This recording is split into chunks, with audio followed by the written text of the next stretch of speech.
The economic crisis continues to have a severe impact on the rights and well-being of many Sri Lankans. Discussions with creditors are underway, and although this year the International Monetary Fund approved a financial support package, which is an important first step, it is crucial to ensure that the burden of potential reforms does not further compound inequalities.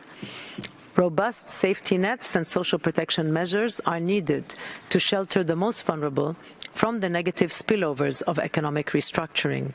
It is also vital to address the underlying factors of the crisis, including corruption, which was a loud and essential demand of the protests that took place last year.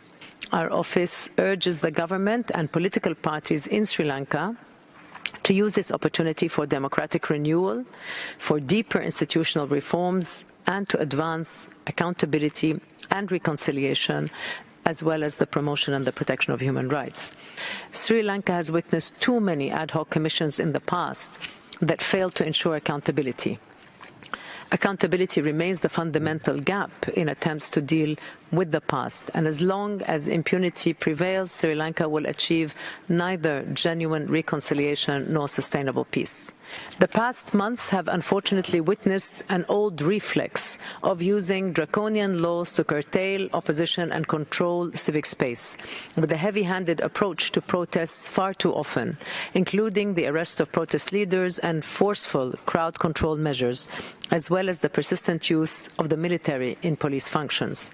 Recent arrests over statements made during comedy performances and of members of parliament engaged in protests exemplify this concern.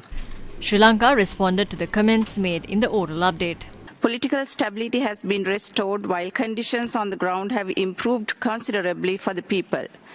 Sri Lanka has categorically rejected the external evidence gathering mechanism established following resolutions 46/1 and 51/1, which will have wide-ranging legal and political implications. Notwithstanding its position and despite the severe constraints, Sri Lanka actively and constructively engaged with the regular human rights mechanisms. Let me conclude by reiterating Sri Lanka's continued cooperation and constructive engagement with this Council in keeping with our Constitution and our international obligations.